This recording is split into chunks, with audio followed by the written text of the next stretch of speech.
이 시대의 큰 화두 중에 하나였던 게 물질 만능주의라는 겁니다. 돈만 있으면 된다 이런 거잖아요. 지금 우리가 앞주와 더불어 지금 앞에 이 지금 믿음의 삶 시리즈에 이어서 지금 물질관에 이어서 이제 헌금관을 지금 하고 있는데요.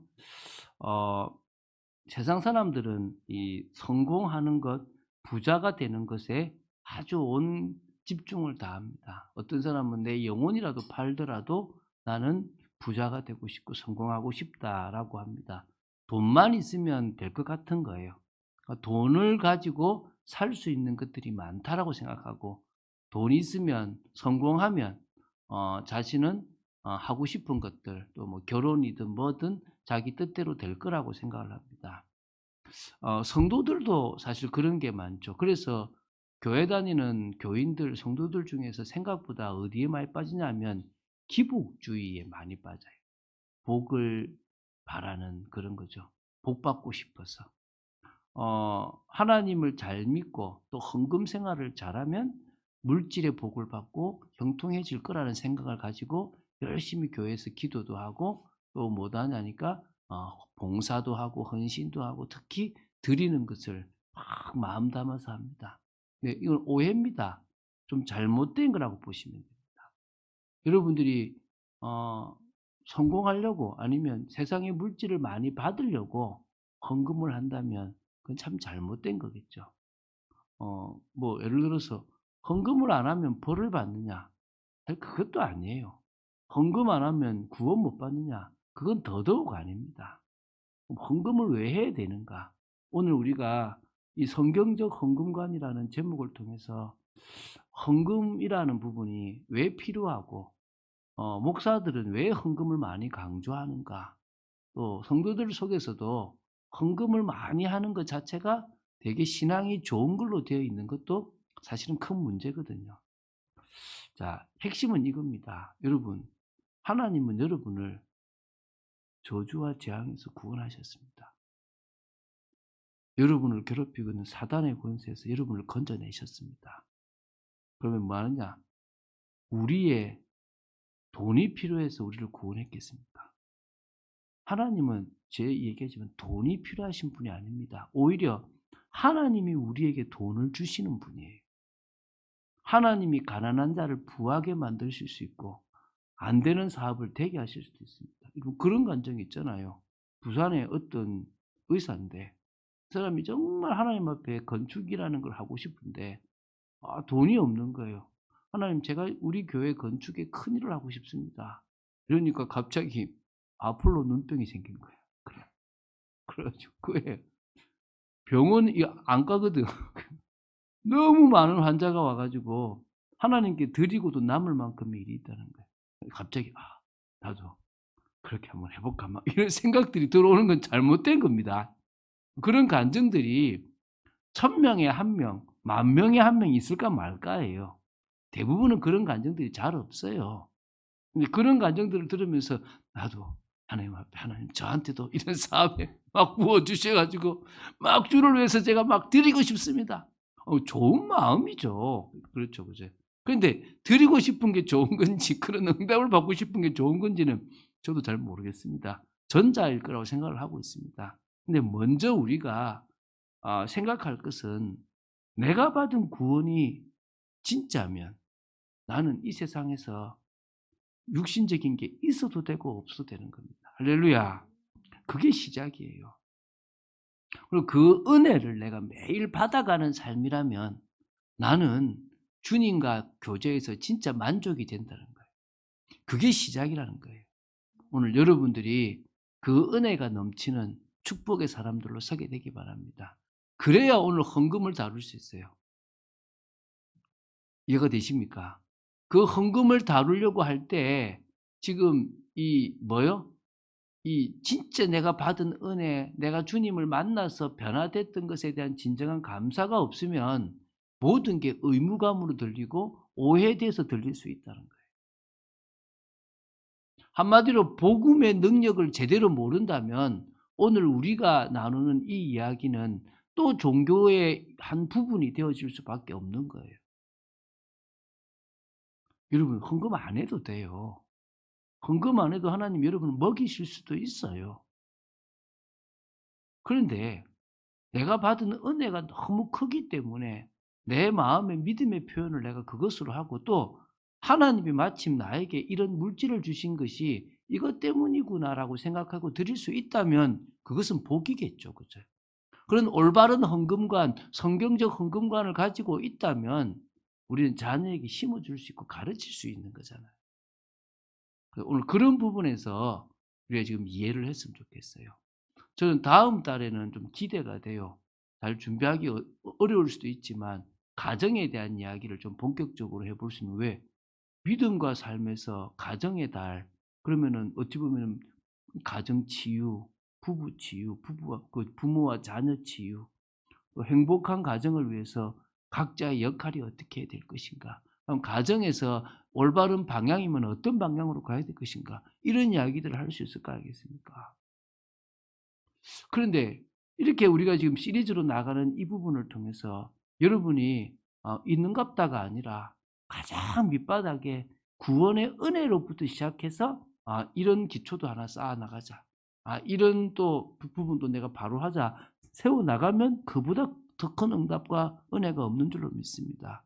그러나 그냥 '이런갑다.'라고 이해해 버리면 그 흐름 속에서 많은 것들을 놓칠 거라 생각이 됩니다. 헌금과 하나도 안 해도 돼요. 뭐요? 내가 주님으로 받은 구원, 하나님이 일평생 살아가도록 주시는 영적인 그 구원의 축복, 그것이 진짜 가치 있다는 사실을 저와 여러분의 마음 깊은 곳에 딱 자리 잡게 되기 바랍니다. 그리고 오늘 그 사랑하시는 주님이 이 땅에서 경제라는 제도를 가지고 또 해 나가시는 그 모든 일들을 새로운 각도로 볼 수 있는 눈이 열리게 되기를 바랍니다. 자, 헌금에 대한 일반적인 이해부터 우리가 첫 번째 좀 나눠 봐야 되겠죠. 자, 그러면은 헌금을 부담스러워하는 교인들이 참 많다는 게 지금 사실은 뭐요? 현실이에요. 거부감을 느끼는 경우들도 사실은 있어요. 제가 볼 때 이건 목회자의 잘못도 좀 있고요. 또 교회가 물질을 잘못 썼던 부분들도 사실은 있다고 봐요. 제가 얘기했잖아요. 어제도 얘기했는데 제가 2015 년도에 그 교회가 그렇다는 건 아닙니다. 분당에 10,000명 넘는 교회를 갔었어요. 그 교회를 갔는데 그 주간이 마침 제가 인제 이렇게 교회를 탐방하던 주간에 그때 계속했는데 어 해 처음으로 그 공동의회를 그러니까 매년 처음으로 공동의회를 통해서 예결산을 하는 중요한 시간표예요. 10,000명이 넘는 교회니까 '어떻게 진행할까? 한 몇 명이 참석할까?' 싶어서 제가 참석을 했잖아요. 몇 번 제가 얘기했지만 저를 포함해서 100 명이 안 되는 거예요. 10,000명이 넘는 교회에 공동의회를 하는데 저를 포함해서 100 명이 안 되는 거예요. 야, 이 진짜 뭐 그럴 리가 없겠지만 '목사님하고 장로들이 돈 다 삥땅해도 모르겠구나.' 이런 생각이 들더라고요. 근데 그런 성도들의 생각 속에 돈을 교회가 함부로 쓴다라는 생각들을 가지고 있는 목사님들이 그걸 차용하고 목사님들이 함부로 쓴다라는 생각들을 가지고 있는 사람들도 있어요. 그래서 사실은 '돈을 내야 되나? 헌금을 해야 되나?' 이런 부담감을 가지는 사람들도 있고요. 또 돈에 집착한 교인이라면 시험이에요. '또 돈 내라 그런다. 또 헌금하라 그런다. 목사님은 늘 헌금이나 설교를 안 빠질 데가 없네.' 뭐 이런 생각을 가질 수도 있습니다. 또 어떤 성도는요. 진짜 하고 싶은데 너무 가난해 가지고 드릴 것이 없는 사람들이 있습니다. 그때 주님은 말씀하셨잖아요. "부자가 내는 돈보다 가난한 과부가 낸 두 렙돈이 더 크고 더 귀한 거라고 얘기하셨잖아요. 근데도 그런 부담들을 남보다 내지 못해서. 제가 이거 얘기도 했는데 오산에서 6 층짜리 아파트에 5 층을 제가 살았거든요. 1 층에 그 아파트가 처음 생기면서부터 살았던 터줏대감 할머니가 계세요. 그래서 인제 오며 가며 그냥 인사만 하고 이랬는데 하루는 저를 탁 붙잡더만은 그래 얘기하지 않습니까? 오늘은 말해라는 거예요. 한 번도 얘기해 본 적이 없었는데. "뭐요?" 했더만 "당신 직업이 뭐냐."는 거예요. "왜요?" 직업이 뭐길래 아침에도 나가고 점심에도 나가고 아침에도 들어오고 점심에도 들어오냐는 거지. 저 교회 전도사인데요. 에이 가라더라고요. 알고 보니까 이 사람이 앞에 감리교를 다닌 거예요. "할머니 예수 믿으세요." 했더만 "아 예수도 돈이 있어야 믿지." 이러는 거예요. 이분은 뭐요? 교회 인제 헌금이죠. "아 예수도 시간이 있어야 믿지." 그러니 교회 가는 거지. 필요 없다고 하는데 나중에 인제 가서 인제 1:1 로 좀 인제 이야기를 하는데 인제 교회의 상처를 좀 받은 거죠. 돈 잘 내고 직업 좋은 그런 성도는 목사님이 막 대우하고 자기처럼 돈도 얼마 못 내고 이런 성도는 그냥 인사도 잘 안 하고 그래서 결국은 시험 들어서 못 나갔다는 거예요. 그러니까 너무 죄송하다고 얘기했습니다. 이게 참 이런 부담들 이런 생각들 속에서 헌금이라는 것이 오해되어 있는 것들이 사실 참 많아요. 목회자가 또 의도적으로 할 수 있어요. 자기가 큰 선교라는 비전이나 큰 사역을 두고 "이거는 하나님의 뜻입니다." 또 뭐 교회 건축을 너무 크게 하고 싶어 가지고 "하나님이 성전 짓기를 기뻐하십니다." 막 이렇게 막 저는 그 소리 들으면 닭살이 막 돋고 막 화가 저도 막 나요. 목사인 저도 막 거부감이 생기는데 성도들은 오죽하겠나 싶습니다. 그래서 또 헌금에 대해서 가장 큰 부담을 느끼는 것 중에 하나가 11조입니다, 11조. 이 11조를 내야 되나 말아야 되나. 이거 작은 사람은 돈이 그러니까 적은 가운데서 내는 게 큰 부담이고 많이 버는 사람은 11조를 떼려니까 이게 커. 그때 부담이 되고. 아유 우리 남편은 불신자니까 '아 나는 내기가 어렵다.' 이런 사람도 있고 여러 사람들 사실 있어요. 이 11조 때문에 오는 어떤 이게 의무감인데 못해서 오는 또 이게 뭡니까 눌림 또 뭡니까 또 막 이렇게 이거에 대한 어떤 거부감 그래서 11조 안 해도 된다라고 하면 그거에 또 관심이 가지기도 하고 그래요. 오늘 여러 이야기를 한번 봅시다. 자 이제 두 번째 헌금은요 하나님께 드리는 거예요. 하나님께 드리는 거. 헌금은 하나님께 드리는 거거든요. 그래서 신명기 16장 16절부터 17절에 여호와를 빈손으로 배웁지 말라라고 얘기해요. 나올 때 그냥 나오지 말고 힘대로 드리라고 얘기를 해요. 그런 표현이 있습니다. 그래서 사실 하나님은 돈이 필요 없어요. 근데 왜 하나님이 돈을 내라고 할까요? 오히려 하나님이 여러분에게 물질을 주세요. 농사를 잘 짓게 만들어 주기도 하고 사업이 잘 되게 만들어 주시는 분은 하나님이에요. 여러분들에게 직장을 연결해 주시는 분도 하나님이고 여러분들에게 진짜 세상 말로 로또가 당첨되게 해 주시는 분도 하나님이시라는 거예요 사실은. 안 아시겠지만. 그런데 왜 헌금을 하라고 합니까? 그게 지금 우리가 지금 세 번째 나누려고 하는 겁니다. 사람을 위해서 사용되는 게 사실 헌금이에요. 예? 뭐라고요? 헌금이 누구를 사용된다고요? 사람을 위해서 사용된다는 거예요. 여러분 하나님의 일을 하는 사람을 위해서 사실은 헌금이 쓰여지는 거예요. 주로 인제 목회자라고 그러죠. 과거에는 레위인들 제사장들을 위해서 헌금이 인제 사용되었다면 지금은 이제 목회자들 지금 전임 사역자겠죠. 그리고 교회의 직원이라고 말하는 어떤 간사들이나 이런 일꾼들이 있으면 그런 사람들의 필요한 어떤 걸로 사용됩니다. 또 심지어 그게 인제 저 해외에 있는 선교사님들에게 어떤 그분들의 어떤 생활비로도 사용되는 것들이 있는 거죠. 두 번째는 어디에 사용되냐면 교회의 이 물질이 바로 교회 공동체 안에 있는 성도들의 교제와 나눔 또 교회를 운영하는 데 사용되기도 해요. 그러니까 한마디로 저는 인제 교회에 나중에 11조 얘기를 좀 할 건데 우리 교회의 성도들을 위한 축제의 시간으로도 한번 물질을 사용하는 것도 나쁘지 않다고 봐요. 그게 인제 성경에 있거든요. 그런 부분들을 제가 한번 이야기를 해 볼게요. 그래서 어떤 면에서는 '아유 우리 뭐 성도들이 뭐 먹고 마시냐.' 하는데 그게 아니라 하나님 안에서 즐겁게 같이 축제 같은 분위기를 가지는 일에도 우리의 헌금이 사용돼도 되고 각 부서나 각 기관이 운영되는 데 필요한 여러 갖가지를 쓰는 것에 우리 헌금했던 것들이 사용돼야 된다고 생각됩니다. 또 뭐 건축 같은 거를 준비하고 또 이 교회가 지금 운영되는 데 필요한 뭐 월세나 관리비나 또 이런 여러 가지 물품을 사는 것도 사실은 교회의 물질이 사용되고 있습니다. 제가 지금 전체를 지금 이야기하고 있는 겁니다. 세 번째는요. 교회 내에 가난한 성도에게 이렇게 구제로 주는 것도 하게 됩니다. 그거는 오른손이 하는 걸 왼손이 모를 정도로 표 없이 편하지 않게끔 몰래 하는 경우들이 좀 있는데, 그래서 형평을 조금 너무 가난한 사람들은 살아갈 수 있도록 만들어 주고, 또 돈을 많이 버는 사람들은 그 돈을 이렇게 교회에서 이렇게, 사실은 교회가 그게 투명하지 못하니까 돈 진짜 버는 사람들이 세상에다가 구제헌금을 내잖아요. 근데 교회에다가 내도 그것이 정말 체계적으로 잘 사용되고 있다는 부분들이 되어진다면 그것도 참 복되다고 생각해요.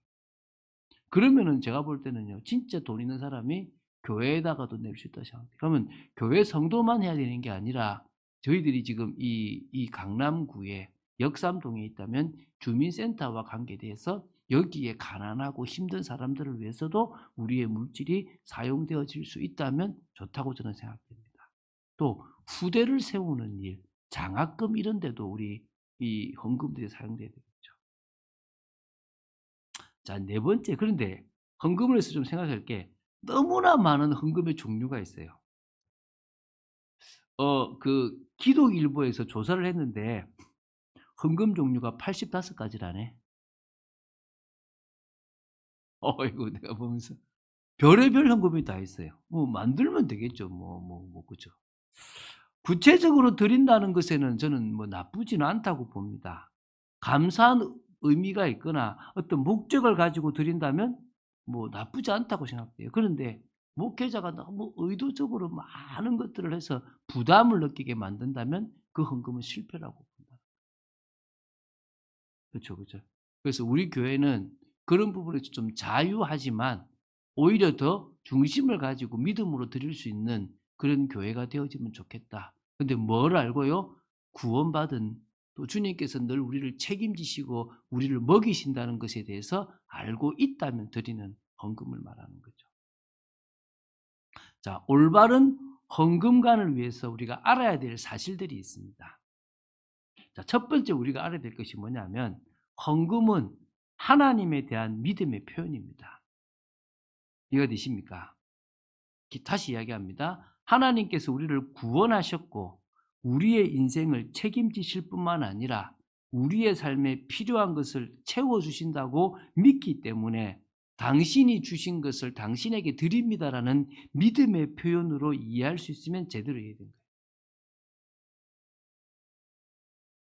그러니까 저는 하나님으로부터 먹고 산다. 여러분 주기도에 보면 일용할 양식을 주십시오란 말은 내 먹고 사는 것을 해결해 달라는 거예요. 근데 그 앞에 뭡니까? 이름이 거룩히 여김을 받으시오며 나라가 임하시오며 뜻이 하늘에서 이루어진 것처럼 땅에서도 이루어지이다 라고 하는 것을 놓고 살아갈 때 뭐죠? 책임지십시오. 그래서 제가 거기서 뭡니까? 내가 주의 일을 하면 주님이 내 일을 하신다. 이게 제 믿음의 신조라는 거예요. 그런 의미로 저는 제 시간을 주님을 위해서 쓰고 제 물질을 주님을 위해서 쓴다는 거예요. 그래서 저는 이 정도는 목회자로서의 기본이지 않을까라고 싶은 걸 드려요. 하나님으로부터 받는 거는, 교회로부터 받는 거는 기본 이하로 받지만 하나님으로부터는 기본 이상을 받거든요, 제가. 그렇기 때문에 저는 하나님 앞에 제가 해야 될 기본은 제가 받은 은혜가 크니까 이 정도가 제 믿음의 표현입니다라고 하는 게 제게 기준이 있다는 거예요. 그걸 여러분이 하라고 하지 않습니다. 왜? 저는 제 믿음의 기준이니까. 여러분의 믿음의 기준대로 하시면 되는 거예요. 그런데 이 생각하시면 돼요. 어떻게 하냐면 내가 정말 사랑하는 자식이라면 뭘 아끼겠습니까? 그렇죠, 그죠? 그러면 내가 진짜 나에게 주신 은혜를 주신 하나님이라면 내가 어떤 중심으로 해야 될 것인가라고 생각하시면 됩니다. 자, 또 헌금을 드려야만 하나님이 예배를 받는 것은 아닙니다. 이해가 되시죠? 여러분이 믿음의 표현이라고 해가지고 내가 오늘 이 시간에 헌금을 가지고 오면 하나님이 내 예배를 받고 헌금을 안 가지고 오면 예배를 안 받는다. 노입니다. 구약에는요, 하나님께 나아가려면 피제사가 있어야 돼요. 그게 뭐냐면 번제, 화목제, 속죄제, 속건제. 근데 여기다 제사가 5개 제사니까 하나가 빠졌잖아요. 그게 소제예요, 소제. 이 소제가 헌금이라. 이 소제는 번제와 같이 드리든 화목제와 같이 드리든 이렇게 같이 드리는 헌금이에요. 그러니까 감사의 의미가 있고 믿음의 표현의 의미가 있는 거고요. 우리가 예배를 드릴 때 가지고 와야 될 예물은 뭐죠? 피입니다, 피. 여러분이 오늘 피 안 가지고 왔다면 오늘 하나님이 여러분 예배를 안 받아요. 무슨 피요? 예수 십자가의 피를 가지고 왔대. 그건 어떻게 갖고 오죠? 믿음으로 갖고. 나는 오늘도 예수 십자가의 피를 의지하여 하나님을 만날 수 있습니다. 라고 하는 믿음이 있으면 오늘 그 피를 가지고 온 거예요. 그럼 오늘 여러분의 예배는 받은 거예요. 여러분이 집에서 예배를 드릴 때도 뭐죠? 헌금 안 하잖아요. 뭐 갖고 가라고요? 피 갖고 가요. 피를 가지고 예배를 드리는 거예요. 피를 가지지 않는 예배는 그냥 바라보는 거지 진짜 예배가 아닌 거예요. 늘 뭐요? 나는 오늘도 예수 십자가를 의지하고 하나님께 나아갑니다. 이게 중요한 거예요. 거기에 감사해서 우리가 뭐요? 감사 헌금을 또 필요한 헌금을 가지고 오는 거죠. 자, 헌금의 원리와 사용이라는 걸 제가 좀 하는데요. 연보라는 것도 있고 예물이라는 이런 단어들이 이 구약 이게 신약에 있는데 이 단어들이 헬라어로 한 3가지 단어의 의미가 있어요. 첫 번째가 카리스. 여러분 카리스마가 카리스에서 왔는데 은혜라는 거예요. 특전이라기도 하기도 하고 특권이라고 하기도 하는데 하나님으로부터 받은 은혜, 하나님으로 받은 특전, 특별한 것이 있어서 그것이 너무나 감사해서 드리는 게 뭐란 말입니까? 헌금이라는 거예요.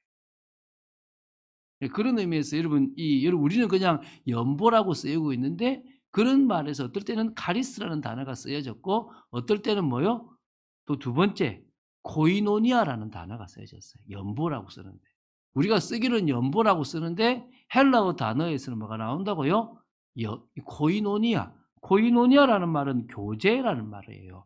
그러니까 다시 말하면 성도의 교제를 위해서 성도가 가난해서 그를 도와주기 위해서 연보를 구제금 얼마를 내었다라는 표현이 우리께 연보로 나온 거예요.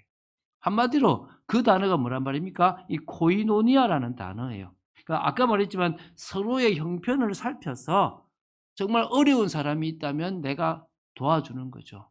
바울이 로마서를 쓸 때 고린도에서 썼어요. 근데 이 아가야나 이런 데서 뭐를 가지고 갔냐면 연보를 가지고 가는 거예요. 근데 그 연보는 구제금에 가까운 건데 그 구제금이 어디 쓰이냐면 예루살렘 교회가 어려워서 그 성도들을 돕기 위해서 연보를 가지고 지금 예루살렘으로 가고 있는 거예요.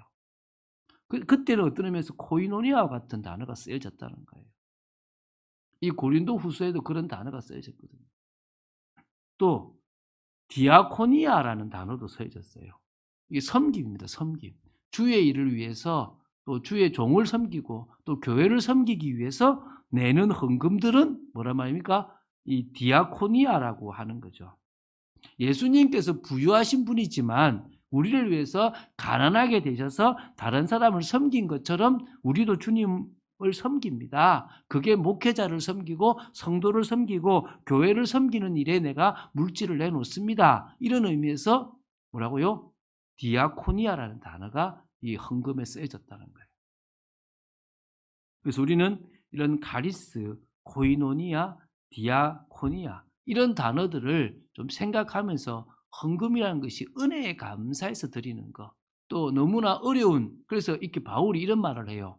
그 고린도 로마서 15장에 너희가 예루살렘에 있는 성도들이나 사도로부터 영적인 것을 받았으면 물질적인 그러니까 육신적인 것을 가지고 섬기는 것이 마땅하다 그런 거예요. 여러분이 목회자를 섬길 때 목회자로부터 영적인 은혜를 받았기 때문에 내가 뭐죠? 물질로 가지고 헌신, 이 내 육신의 헌신으로 가지고 섬기는 것이 마땅하다라는 부분에 여러분 바울의 그 생각에 공감하는 여러분 되시기 바랍니다. 그래서 여러분 제가 답게라는 말을 썼잖아요. 답게. 무슨 말이냐? 목회자는 목회자다우면 되고 성도는 성도다우면 돼요. 거꾸로 이 성도들이 왜 나한테 안 섬겨주지? 이러면 잘못된 목회자라는 거예요. 또 성도들은 '왜 목사님은 나한테 사랑을 안 줘? 왜 나한테 헌신을 안 해?' 이러면 또 잘못됐다는 거예요. 어떻게 해요? 목회자는 내가 영적 부모니까 자녀들을 정말 내가 끝까지 책임져야지. 하나님 맡기신 내한테 양이니까 내가 생명 걸고 이 일에 내가 헌신해야지. 이런 마음을 가지고 살아가는 게 당연한 거고. 성도들은 목회자를 귀하게 여기자. 우리 교회에 온 목회자면 조금 부족해도 그분이 진짜 여기서 사역을 잘할 수 있도록 내가 섬기자. 이런 중심이면 되는 겁니다. 자, 그래서요. 이 헌금의 원리와 사용에서 여러분 헌금을 사용하는 게 되게 중요합니다. 아까 잠시 얘기했지만 이 교회에서 교회의 물품을 사용하거나 그래서 뭐 이렇게 구입하거나 사용할 때 우리가 함부로 하면 안 된다는 거예요. 저는 밖에 나가서요. 누가 저한테 헌금을 내는데 애매하면 그 자리에서 이름을 적어 버려요. 그분 이름. 교회에다가 내요. 제가 요 앞전에 누가 감사헌금을 20만 원 주더라고요. 그래서 제가 그 집에 처음 가서 제가 빵을 사 갔거든요. 빵을 사 가지고 이렇게 가서 인제 누구 돈으로? 예. 제 돈으로 사 갖고 가서 인제 빵을 대접하고 인제 하고 인제 예배를 드리고 오는데 인제 90 되신 명예 권사님이세요. 자기 인제 따님한테 돈을 해서 인제 있길래 그 자리에 썼는데 나갈 때 그분이 애매한 말을 하는 거예요. "목사님 그 차비로 쓰세요." 이러는 거예요. 갑자기 순간 유혹이 확 오더라고. '이거를 내 차비로 써? 말아?' 제가 어떻게 해요? '아니다. 이분이 처음 드리는 건데 이 처음 드리는 걸 내가 교회에 드릴 수 있는 거는 복되다.' 그래 가지고 금요일에 바로 와서 주면서 "이거 합니다." 하면서 "빵값은 내가 냈어요." 하면서 내가 줬거든요. 더 할 수 있으면 감사하겠죠. 무슨 얘기를 하고 싶으냐 그러면 목회자인 제가 하나님이 보고 계시니까 두렵고 떨리는 마음으로 물질을 사용해야 되고 또 제가 혹 저도 모르게 저를 위해서 쓸 수 있으니까 여러분이 저를 믿지 마세요. 하태석 목사님은 물질을 잘 쓸 거야. 착각하지 마시고 저를 시험 들게 하지 마시고 어떻게 하라고요? 잘 쓰는지 안 쓰는지 매년 점검하셔야 돼요. 이해가 되십니까? 그것이 우리 교회가 든든히 서가는 거예요. 지금은 우리 교회 물질이 얼마 안 되지만 앞으로 우리 교회의 헌금이 더 많아지고 재정이 많아진다면 그 많은 재정을 더 잘 써야 될 거 아니겠습니까? 그럼 그럴 수 있도록 여러분들이 뭐 해야 된다? 잘 사용도 하시고 또 경계도 하실 수 있도록 하셔야 됩니다. 그래서 참빛교회 재정은 투명하다라고 말할 수 있게끔 돼야 되지 않겠습니까? 그게 정말 중요해요. 그래서 저는 사택비도 받을 거예요. 다른 비용도 앞으로 받을 거예요. 지금은 안 받고 있지만. 지금은 제 4대 보험도 안 들어갑니다. 근데 언제 할 거냐면 부목사가 오면 할 거고요. 또 앞으로 조금 더 교회가 안정이 되면 시작할 거고 교회의 재정의 우선순위를 따진다 그러면 바깥에다가 쓰는 게 1 순위고 그다음이 목회자고 그다음이 또 교회 운영이라고 생각을 합니다. 그런 부분에서 쓰기 때문에 너무 많은 돈을 목회자가 가지고 가는 것에 대해서는 저는 맞지 않다고 생각합니다. 그런 부분들에 대해서 여러분들이 그래서 이렇게 잘 분배하고 잘하는 부분도 우리 교회가 잘해야 될 부분이라고 생각합니다. 자, 헌금 드릴 때의 자세에 대해서 좀 보겠습니다. 3가지를 하면 돼요. 첫 번째, 기쁜 마음으로 좀 드리시면 좋아요. 고린도후서 8장 12절에 할 마음만 있으면 있는 대로 받으실 터이요 없는 것은 받지 않을 것이다. 할 마음 뭐죠? 기쁜 마음, 드리고 싶은 마음. 여러분에게 드리고 싶은 마음이 있다면 좋습니다. 두 번째는요. 자신의 형편에 맞게끔 드렸으면 좋겠어요. 뭐요? 그러니까 있는 대로 받으신다. 있는 대로. 너무 없는 것을 막 짜내서 어떤 사람은 빚내서 헌금한다는데 그건 잘못됐습니다. 물론 이런 사람도 있어요. 믿음인데 갑자기 생겨서 나는 응답받을 거라 생각해서 11조를 미리 내는 사람이 있어요. 그 사람 믿음이에요. 목사가 하지 말아도 자기는 하고 싶으면 해도 돼요. 그런데 그게 맞나? 그러지는 말라는 거예요. 여러분이 뭐요? 있는 대로 하시면 되는 거예요. 있는 대로. 자기 형편에 맞게끔 하는 거예요. 2렙돈을 냈던 과부는 자기 전 재산이래요. 그것은 내가 너무 드릴 것이 없어서 이거 있어도 되고 없어도 되는데 내가 여기서 매이지 않겠습니다 하고 드리는 거. 저는 그렇게 해 봤거든요. 진짜 제가 얼마만큼 없었냐 하면 1,000원이 없었어요. 대학생 때. 동전으로 900 얼마가 있었어요. 야, 저는 믿음 떨어지는 저 모습을 봤거든요. 그전까지 제가 믿음 없으면 "야 이 자식아 믿음이 없냐."고 구박했는데 야 제가 헌금을 지금 몇 주째 못 하고 있는 거예요 지금. 왜? 돈이 없으니까. 늘 거지처럼 살아간 거예요. 제가요 이 돈 그냥 주일에 다 틀어 버렸습니다 주님 앞에. 야 내가 이래 믿음이 없나 싶은 거예요. 이 돈 있어도 되고 없어 결국 제가 이거 없어 있는다고 해서 뭐 먹고 사는 것도 아니고 없다고 해서 못 먹는 것도 아니거든요. 근데 그다음에 더 큰 시험이 들어오더라니까요. 제가 얘기했지 않습니까? 훈련을 갔는데 우리 이렇게 어떤 합숙 같은 훈련을 갔는데 그 청소년 훈련을 갔거든요. 우리 방에 제가 이제 방장으로 갔는데 애들이 장난치다가 여기 이 뼈가 탈골된 거지. 그래 가지고 인제 저기 그 사무실 데려가니까 뼈를 태권도 관장이 맞췄어요. 아프잖아요. 안티프라민을 바르면 아마 빨리 이제 가라앉을 거래. 그래서 안티프라민이 교회에 없잖아요, 수련장에. 저보고 사 오면 돈을 주겠대. 참고로 저는 뭐요? 10 원도 없어. 그래서 내가 같은 비슷한 나이라서 내가 지갑을 안 갖고 왔다. 1,000 원을 주더라고요. 내려가는데 1,500 원 하면 어떻게 하지? 이런 불신앙이 막 들어오는 거예요. 쫙 내려갔는데 아니나 다를까 안티프라민 주세요 했더만 얼마입니까? 1,500 원요. 휴. 그래 가지고 제가 은행을 찾아 왜 형님이 돈을 붙이기로 했거든. 올라가서 이 은행에 돈을 탁 잔액이 부족합니다. 주야 얼마나 시험 드는지. 같이 온 전사님한테 가서 1,000원만 이래 가지고 빌려 가지고 사 오는데 얼마나 비참한지 몰라요. 그랬던 적이 있어요. 근데 그때 하나님이 제 경제를 달아보시고 훈련하셨던 지갑이었던 거예요. 그럴 수도 있어요. 어쨌든 어떻게 해요? 형편에 맞게끔 드리시면 되는 거예요. 그 뒤에 하나님 제 응답을 받았거든요. 헌금에 대한 계획을 세우는 건 좋아요. 우리 그 귀한 청년이 차를 파는 것에 따라서 내가 얼마의 뭐 건축 헌금을 내고 어떻게 하겠다. 이런 계획들을 세우고 돈을 모으더라고요. 참 잘하는 거다. 이 계획성 있게 딱 어느 시간표에 맞게끔 미리 준비해서 드릴 수 있는 것도 되게 중요합니다. 그래서 고린도전서 16장 2절에 보면요. 매주 첫날에 너희 각 사람이 수입에 따라 모아두어서 내가 갈 때에 따로 연보를 하지 않았으면 좋겠다. 이렇게 얘기를 해요. 그쵸, 그죠. 그래서 오늘도 고린도후서 9장 5절에도 그러므로 내가 이 형제들로 먼저 내게 가서 너희가 전에 약속한 연보 계획이죠. 그죠? 미리 준비하도록 하는 것 좋습니다. 그리고 억지로 하지 말라라고 얘기합니다. 그래서 적게 심는 자는 적게 거두고 많이 심는 자는 많이 거둔다. 그 말은 야 이거 진짜 돈 있는 사람은 더 많이 내면 더 많이 받겠네 그런 말이 아니고 퍼센트로 생각하시면 돼요. 여러분이 가지고 있는 돈에서 먹는 것은 몇 프로, 내가 드리는 것은 몇 프로 생각하시면 돼요. 그러면은 적은 사람도 돈을 적게 버는 사람도 많이 드릴 수가 있다는 거예요. 많이 버는 사람도 적게 드릴 수가 있다는 거예요. 그런 걸로 보시는 거지 돈의 액수라고 보시지 말라는 겁니다. 그러면서 그래서 나지 않습니까? 각각 그 마음에 정한 대로 할 것이요 인색함이나 억지로 하지 말지니 하나님은 즐겨내는 자를 기쁜 마음으로 내는 자를 만다고요 사랑하시느니라. 하나님이 능히 모든 은혜를 너희에게 넘치게 하시나니 이는 너희로 모든 일에 항상 모든 것이 넉넉하여 모든 착한 일을 넘치게 할 수 있도록 해주신다 이겁니다. 할렐루야.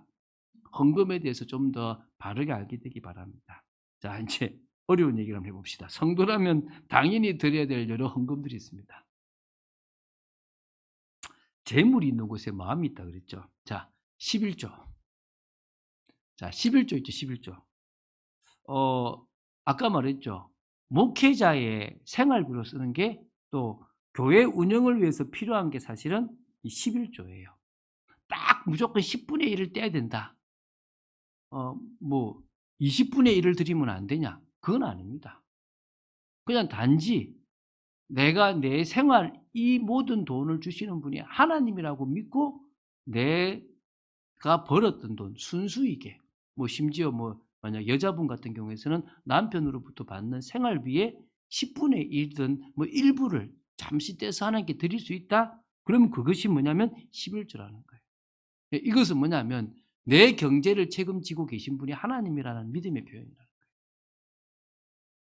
그래서 안 드리면 가면 경제가 줄어드냐? 뭐 그러지는 않을 겁니다. 그러나 하나님이 그 사람의 인생을 책임지시지는 않겠죠. 경제에 대해서는. 그러니까 남편이 능력이 있거나 여러분이 능력이 있어서 잘 되는 건 모르겠지만 하나님이 여러분의 경제를 책임지시는 일은 아마 없을 수는 있겠죠. 여러분을 구원하시는 거하고는 다른 개념이니까. 그러나 여러분이 정말 주님이 내 인생의 모든 물질을 책임지신다라고 생각된다면 11조를 드리는 것은 당연할 거라고 생각이 됩니다. 그리고 구약에는 10의 2조를 드렸어요, 사실은.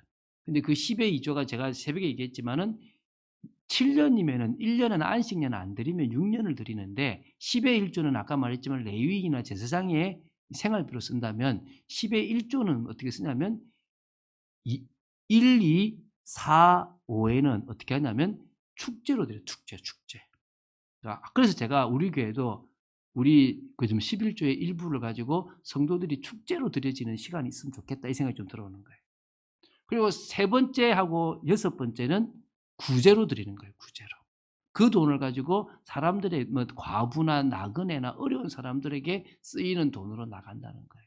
그래서 그런 부분에서 11조가 사람들에게 필요한 사람들이 가장 원활하게 진행될 수 있도록 쓰는 거라고 보시면 됩니다. 두 번째 감사헌금입니다. 제가 사실은 진짜 못 드리다가 감사헌금을 10,000원을 1년간 드리고 지금 한 거의 10년 가까이를 지금 20,000원을 드리는 것 같아요. 매주마다. 제가 믿음이 없어서 그거밖에 못 드렸는데 내년에는 한번 도전을 해보려고 지금 큰 마음을 먹고 있습니다. 그래서 한번 조금 이렇게 변화를 주려고 하는데 그냥 범사에 너무 감사해서 드리는 거, 뭐 생일이나 이사를 했다든지 뭐 취업을 했다든지 이런 데 감사해서 드린다든지 이런 감사헌금은 매번 드릴 수 있으면 좋을 겁니다. 절기헌금이 있습니다. 뭐 신년, 뭐 부활절, 추수감사, 성탄절 절기에 따라서요 의미를 알고 믿음으로 드릴 수 있으면 좋습니다. 세 번째 여러 목적 헌금이 있습니다. 뭐 건축헌금, 성교헌금, 후대헌금, 뭐 구제헌금 여러 목적들을 가지고 드리는 거 있지 않습니까? 저는 과거에 교회 피아노를 바꾸려고 교회 피아노 헌금을 제가 드렸던 적이 있거든요. 제가 성가대 지휘를 했는데 피아노 바꾸다가 돈이 없대요. 성질이 확 나더라고요. 그때 제가 전도사인데 저희 아내가 벌어온 퇴직금 중에 일부 100만 원 내줬지 않습니까? 그래가지고 저희 아내한테 눈초리를 좀 받은 적이 있는데 어쨌든 뭐 그냥 드렸습니다. 저는 그게 감사했다고 생각합니다. 자, 이제 메시지를 이제 맺겠습니다. 믿음과 감사의 중심으로 우리가 예배에 참여한다면 정말 그 좀 드린다면은 복된 헌금일 겁니다. 헌금 이전에 은혜부터 받을 수 있으면 좋습니다. 자꾸 얘기합니다. 헌금에 매이지 마세요. 안 드려도 돼요. 그분의 은혜를 받아서 너무나 감사해서 성도에게 주신 복 때문에 이 땅에서 살게 하시는 이유가 이것 때문이구나. 교회에 필요하고 내한테 물질을 주시는 이유가 이것 때문이야 싶어서 드릴 수 있으면 좋은 겁니다. 특히 여러분이 정말 헌금 이전에 성령의 내주, 성령의 인도, 성령의 역사를 안다면 되게 중요한 거죠. 또 두 번째, 올바른 물질관 속에서 나오는 헌금관이면 되겠습니다. 하나님이 나한테 물질을 주시고 하나님이 주시는 경제고 하나님이 이끌어 가시는 경제인데 하나님의 나라를 위해서 이끌어 가시는 것을 안다면 드릴 수 있겠죠. 정해서 드릴 수 있겠죠. 그래서 나름대로 의미를 가지고 나름대로 원칙을 가지고 계획을 가지고 하시면 좋겠습니다. 역대상 29장 12절부터 14절을 보고 결론을 맺겠습니다. 다윗의 고백입니다. 제가 한번 읽어보겠습니다. 우리 찾아보시고요. 역대상 29장 12절부터 14절입니다. 다윗은 가장 헌금을 잘했던 사람인데요. 이렇게 나옵니다. 부와 기가 주께로 말미암고 또 주는 만물의 주제가 되사 손에 권세와 능력이 있사오니 모든 사람을 크게 하심과 강하게 하심이 주의 손에 있나이다. 우리 하나님이여 이제 우리가 주께 감사하며 주의 영화로운 이름을 찬양하나이다. 나와 내 백성이 무엇이기에 이처럼 즐거운 마음으로 드릴 힘이 있었나이까. 모든 것이 주께로 말미암았사오니 우리가 주의 손에서 받은 것으로 주께 드렸을 뿐이니이다. 아멘. 할렐루야. 여러분이 주님께로부터 받고 드릴 힘이 있는 것 자체가 너무나 감사하고 그래서 드린다. 이게 여러분들에게 믿음의 고백, 헌금이 되어졌으면 좋겠습니다. 기도하겠습니다. 주는 그리스도시요 살아계신 하나님의 아들이심을 고백합니다. 오늘 좀 헌금에 대한 이야기가 길었는데 오해하지 않았으면 좋기 때문에 좀 길게 설교가 되어졌습니다. 하나님, 우리 성도들의 마음에 믿음이 생기게 하시고 또 헌금이라는 것에 의무감에 매이지 말고 주님이 주신 은혜와 축복에 늘 감사하는 마음이 넘쳐서 드릴 수 있는 것에 대한 감사가 있는 축복이 있도록 지켜 주시옵소서. 감사를 드립니다. 주 예수 그리스도 이름으로 기도드립니다. 아멘.